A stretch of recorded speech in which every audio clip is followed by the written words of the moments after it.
Anyway, so I want to hear a little bit from a few people about how the study of the Psalm, and I heard, I guess, Randy Sarikoff mentioned, if you learned something new about Psalms of Hallel, and if that affected your Seder at all, and what you learned about Psalms of Hallel. So just want to hear a little bit about that. And then if anybody did any Chavruta study over the time or took on any of the subjects I mentioned, which we'll get back to as we go back to the Psalms. But how did people like the Psalms of Hallel?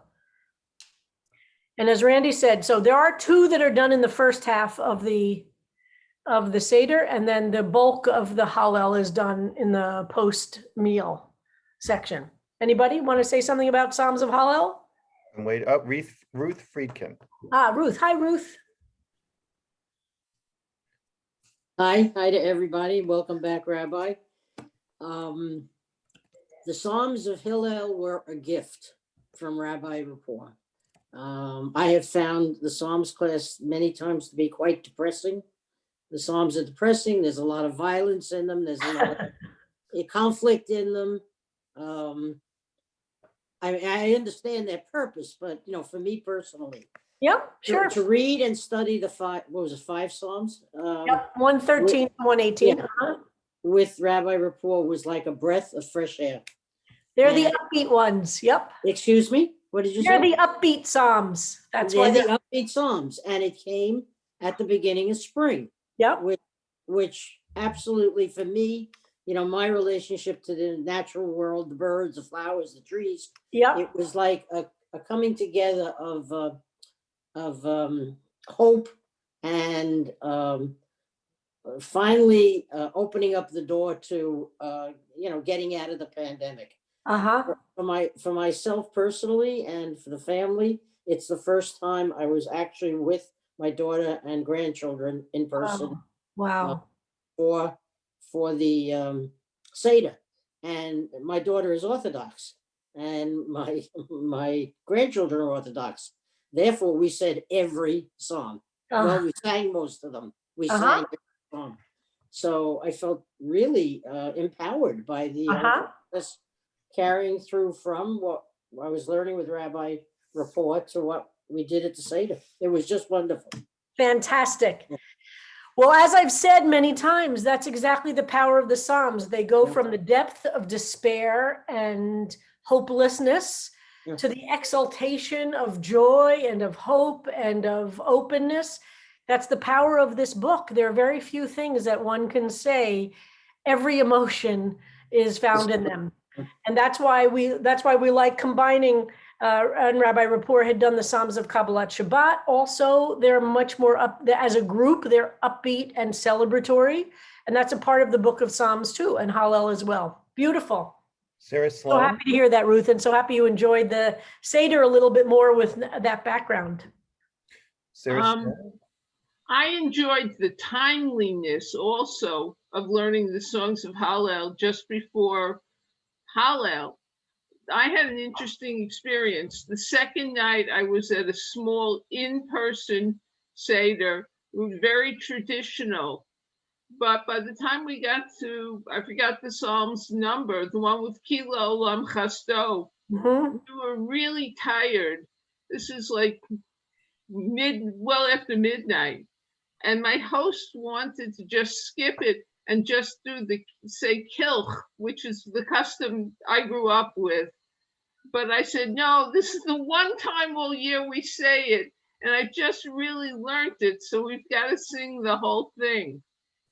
And I enjoyed having that little bit of new knowledge about the Psalms. Beautiful. And folks should know we sing Hallel, and Sarah knows this well, but for any holiday morning service, including, there's a shorter version and the longer version, including Rosh Chodesh and including Shavuot, which is our next holiday. So they're traditionally done in morning services. The Seder is the only time where they're done at night.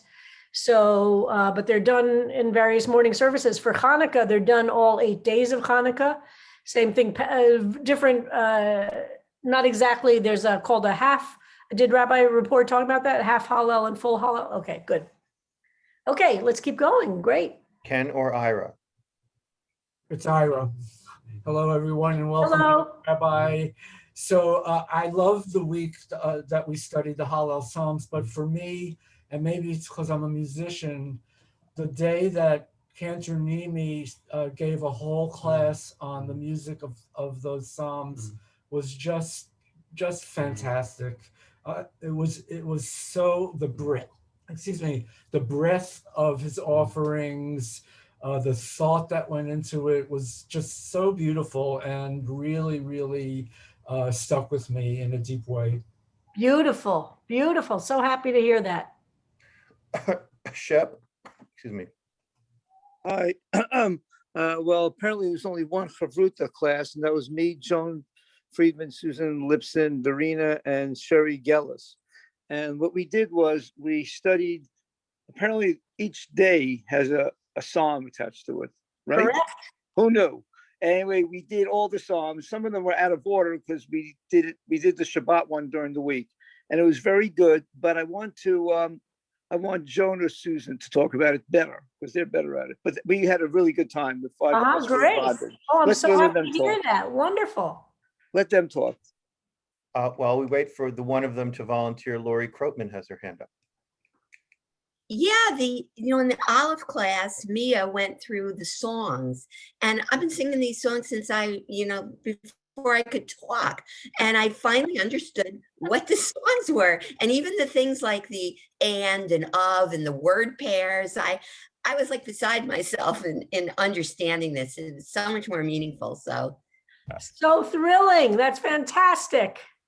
Well, Rabbi, since we're now talked about Yiddish, talked about the Psalms of the service, and talked about Hebrew, maybe it will be time to put in a pitch for the Lehrhaus season. Right. So this week we're starting the new season of Lehrhaus classes. Of course, the Hebrew classes are continuing in your own ways, and they're different in the different classes. And I'm so thrilled to hear about them. But for the next 8 weeks, we're offering some new classes in Lehrhaus. I'm starting tomorrow night evening. It's I think 5 o'clock. I can't remember what 5 o'clock. 5 o'clock, doing an introduction to Yiddish literature and culture.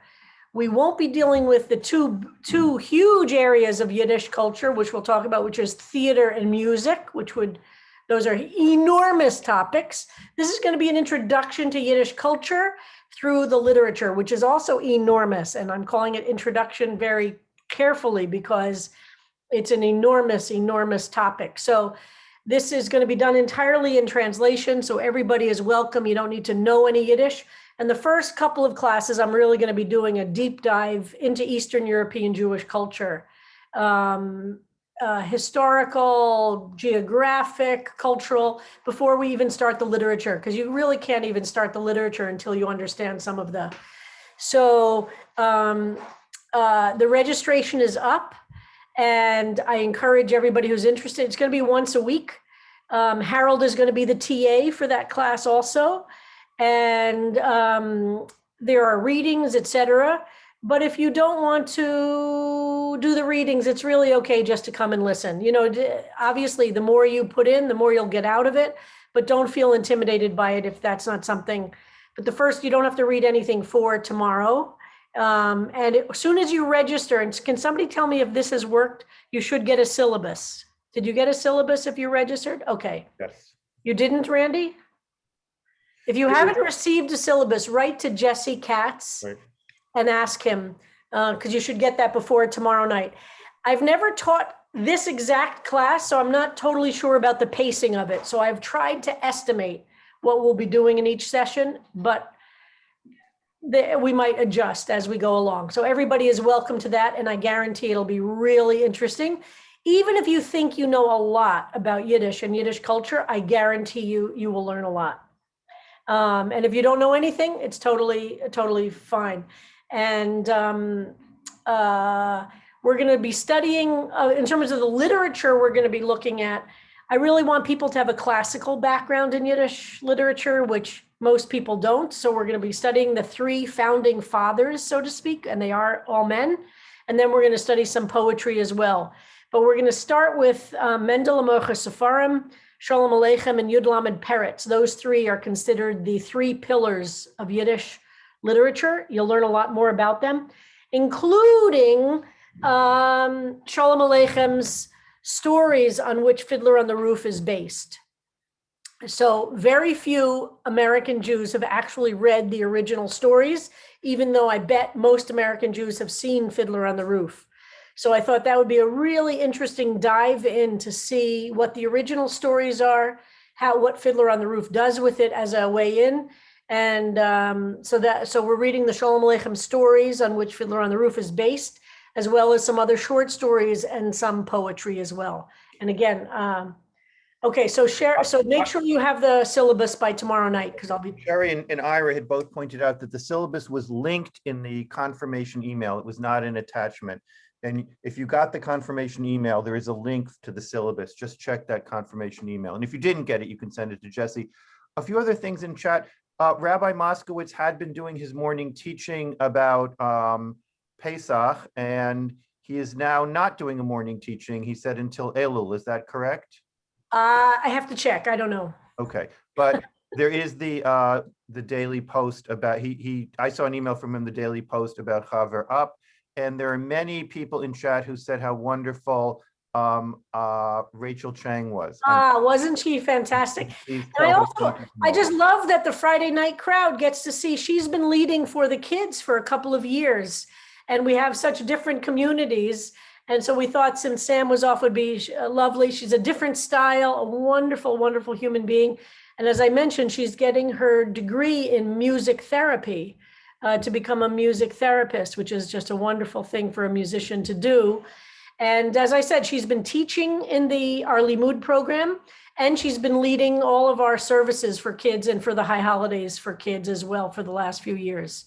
So yeah, she'll be up a few more, some other times as well. When Sam is off, we do different things. And I just thought it'd be great for people to see what's happening on Shabbat morning with kids, to see this wonderful young person and her energy. As some people said, very summer camp, she definitely comes out of a summer camp song leading tradition, which is a beautiful thing.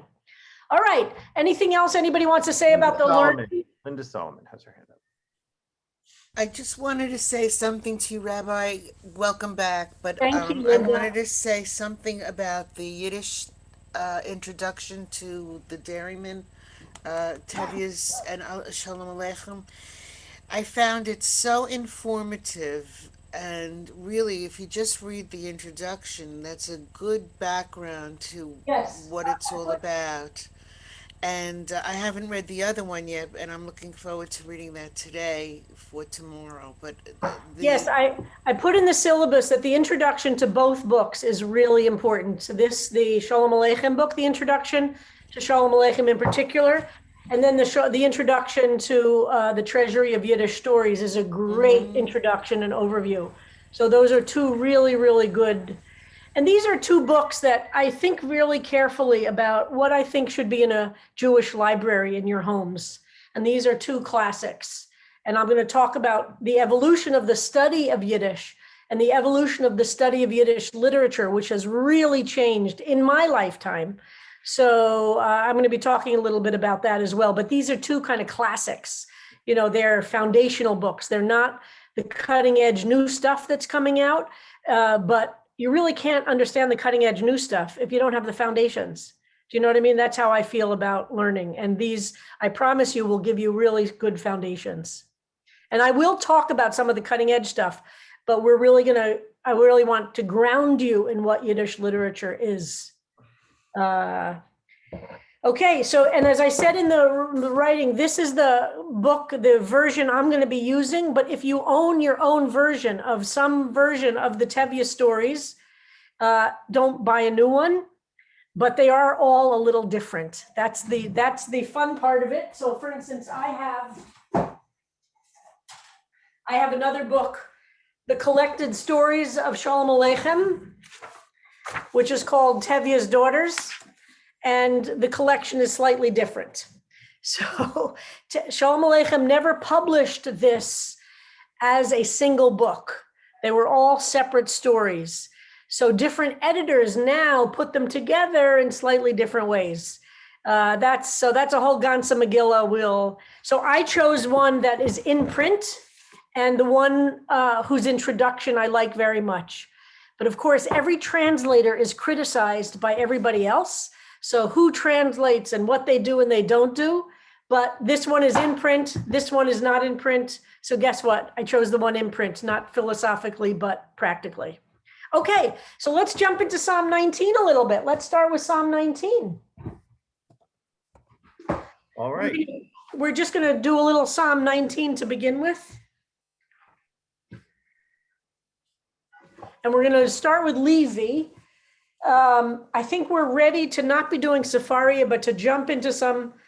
And I know that Rabbi Rapport worked with you about some of the poetic features, which I've mentioned over the time, but she is a real serious lover of poetry. And so with her, I'm sure you got even a deeper dive as the poetry as structure.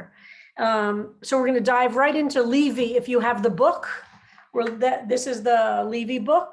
Otherwise, Harold is going to put Lamanatseach. It's not up. It's not up yet. No, it was for a brief moment. All right. Let me went black. Put it up again. Is it up now? Yes. Okay. Now this psalm is very famous in the classical music world, and it's very famous in the Jewish liturgical world. There are pieces of this psalm that are found in Jewish liturgy, which we'll talk about as we go through it. And literally, I mean, there are psukim from this psalm, which are found in Jewish liturgy. And Haydn wrote a very famous piece in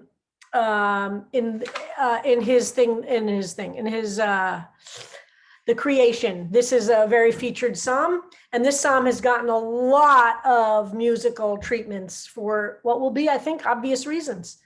Okay, so is somebody here who will read through the Hebrew and then we'll read through the English? Yeah, El Bat Chava has, Ben Shafran just put his hand up for the Hebrew, and Sherry Dredfield for the English. Okay, great. So let's do Hebrew first all the way through, and then English all the way through. Good morning. Welcome. Good morning, back. Ben. Welcome back. Kodesh Tov, thank you. למנצח מזמור לדוד. השמיים מספרים כבוד אל, ומעשה ידיו מגיע הרקיע. יום ליום יביע עומר, ולילה ללילה יחווה דעת. אין עומר ואין דברים, בלי נשמע קולם. בכל הארץ יצא קוום, ובקצה תבל מלהם. לשמש... Sorry. Let me get that. Okay. There we go. לשמש שם אוהל בהם, והוא כחתן יוצא מחופתו, יסיס כגיבור לרוץ אורח, מקצה השמיים מוצאו, ותקופתו עד קצותם, ואין נסתר מחמתו. תורת אדוני תמימה משיבת נפש, עדות אדוני נאמנה מחכימת פתי, פיקודי אדוני ישרים משמחי לב, מצוות אדוני ברא מאירת עיניים, יראת אדוני טהורה עומדת לעד, משפטי אדוני אמת צדקו יחדיו. הנחמדים מזהב ומפז רב, ומתוקים מדבש ונופת צופים. גם עבדך נזהר בהם, ושמרם עקב רב. שגיאות מי יבין, מנסתרות נקני. גם מזדים חסוך עבדך, אל ימשלו בי, אז אתם, וניקאתי מפשע רב. Okay, there's one more verse, 15. יהיו לרצון אמרי פי, והגיון ליבי לפניך, אדוני צורי וגורלי. Thank you, Ben. Sherry? To the conductor, a psalm of David. The heavens tell tales of the glory of God. The work of God's hands declares the firmament. Day pours out speech to day. Night transmits knowledge to night. No speech, no words, their voice unheard. Through all the earth goes forth their chord, to the edge of the planet their words. You have set a tent for the sun in their midst, who like a bridegroom strides forth from his chuppah, rejoicing like a muscle man to run the course. His going forth is from the edge of heaven, His circuit encompasses at its ends. Nothing can hide from his heat. The Torah of Adonai is complete, restoring life. The testimony of Adonai is faithful, edifying the simple. The precepts of Adonai are straightforward, rejoicing the heart. The mitzvah of Adonai is clear, enlightening the eyes. The awe of Adonai is clean, standing forever. The judgments of Adonai are true, altogether just, more desirable than gold, than much pure gold, sweeter than honey and a honeycomb. Even your servant is instructed through them. In observing them is great reward. Who discerns mistakes? Cleanse me from hidden errors. Restrain your servant from presumptuous acts. Let them not rule over me. Then I will be complete and cleansed from great wrongdoing. May there be favor for the words of my mouth and the meditation of my heart before you, Adonai, my rock and my redeemer. Beautiful. So first of all, we see Lamanatseach. We're familiar with that. We know all the different issues related to Lamanatseach, to the conductor, to the leader, to the musical leader, Mizmor LeDavid, familiar with that. And then it immediately goes into a theme which Ruth Friedkin, I think you would like, that it describes the earth as being the reflection of the goodness of the Holy One.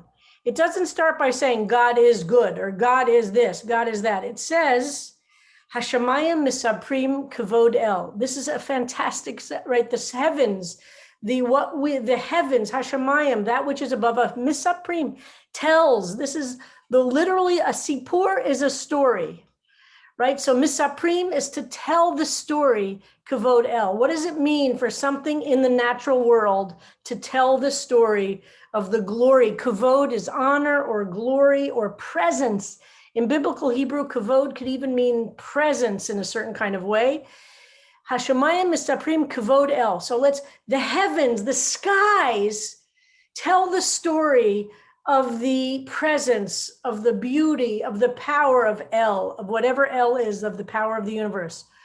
U'ma'aseh yadav, and the work, ma'aseh, la'asot, oseh shamayim, oseh shalom, the word oseh. So misaprim, so this is a fantastic example of biblical parallelism. The first half of the verse, the heavens are telling the story of the power, of the beauty, of the presence of the Holy One. U'ma'aseh yadav, and the work of the hands of the Holy One.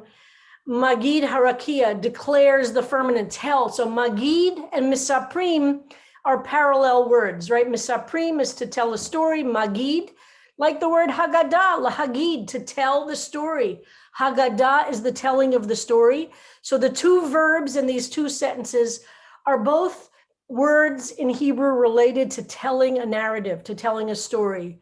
So in other words, the natural world tells the story of the honor, of the power, of the presence of God. So this starts by saying, and it's a story, it's not a word, it's a story that has an arc, that has a whole universe. So this starts out, which is why you can see why this psalm gets used for musical settings.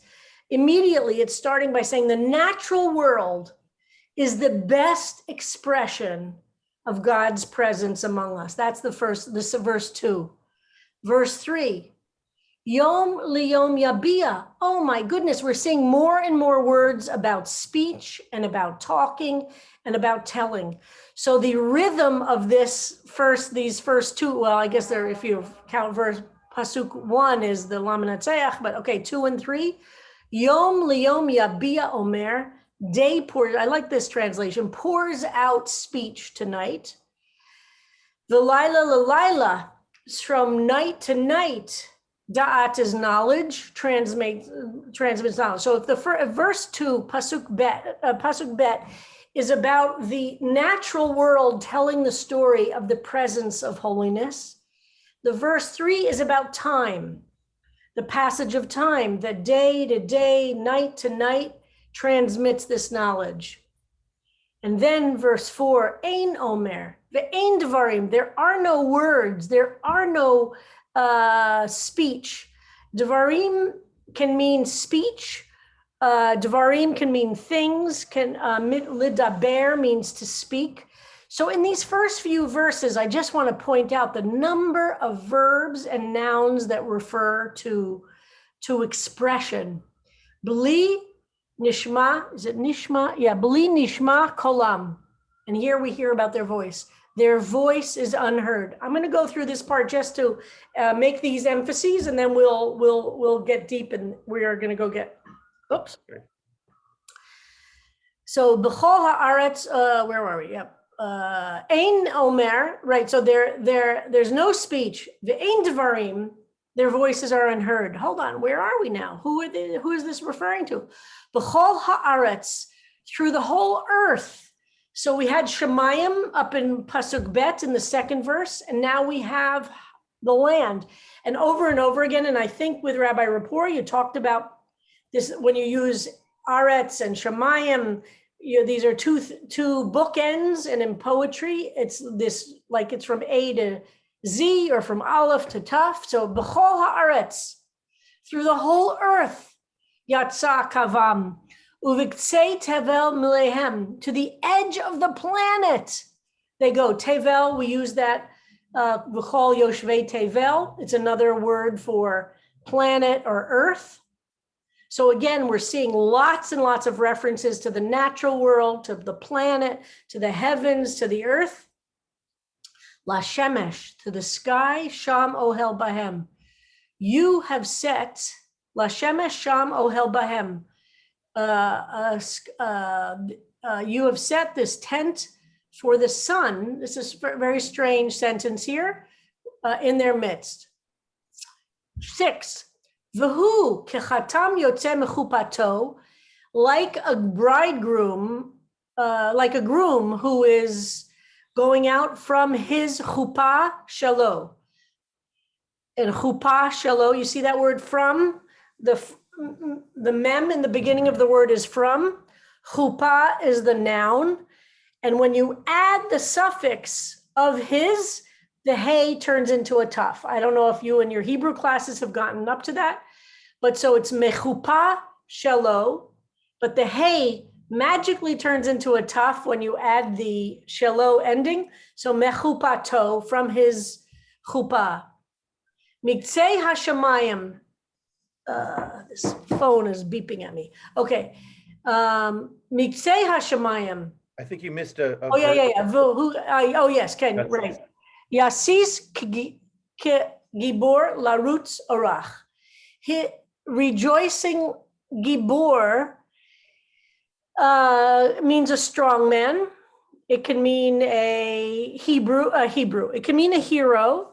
It can mean a gever is the word for man in Hebrew. It's the word for masculine in this sense, but it could also in this sense means a strong man. What did he says muscle man, a muscle man, a very strong person. A gibor is somebody who's strong. Yasis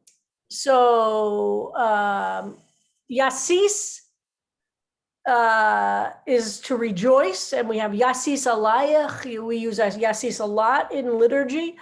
Yasis, rejoicing like a strong man, running orach, to run the routes, to run to the end. La roots is to run. Miktsei hashamayim, his going out, motza'o, his going out from the edges of shamayim. So again, another reference to shamayim. You see the repetition of these words.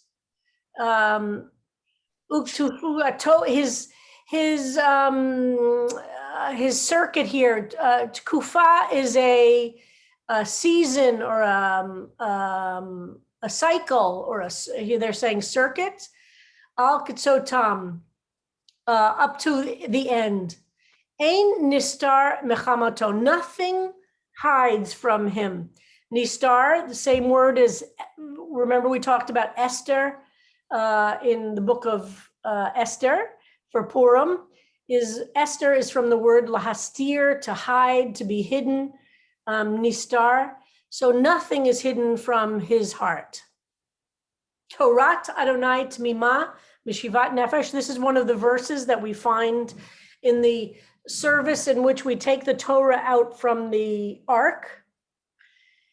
This is quite a shift. So verses 1 through 7 are a section of this psalm that are, we're going to get deeper and deeper, but the 1 through 7, and then 8, we feel a shift. Torat Yud He Vav He. Remember, Levi replaces Yud He Vav He with Yud Yud. Torat Yud He Vav He, the Torah, the teaching, the truth of Yud He Vav He, Tmima, is pure or direct, or is simple but not simplistic, is pure. Mishivat Nefesh. To returning the soul, restoring, refreshing Nefesh, life itself. Edut Yud He Vav He. Aid is a witness.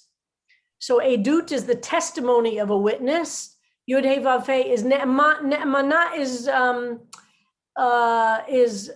emunah, is faith. So this is of the faithful. Machkimat Peti. Chacham, this is the shoresh here is chet kaf mem, chacham, like a Talmud chacham, or chokhmah, wisdom.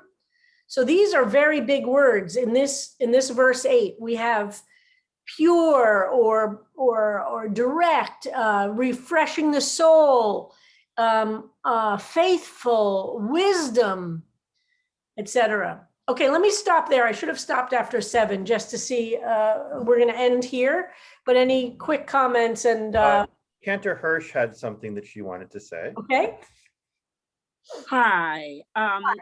Wanted to make a comment about verses 3 and verse 3, Yom la Yom Yabia Omer. So I've talked before about my grandfather, Otto Hirsch, who was the executive director under Leo Beck and perished in the Holocaust. And the city of Stuttgart gives a medal in his name every year. Oh, wow. And the verse on the medal is Yom la Yom Yabia Omer. Oh, and then it says in German and English, the way they translate it is one generation will tell another. And the idea is the importance of keeping not only my grandfather's name alive, but more so the message of the Holocaust. And I wanted just to share this because it feels appropriate this week.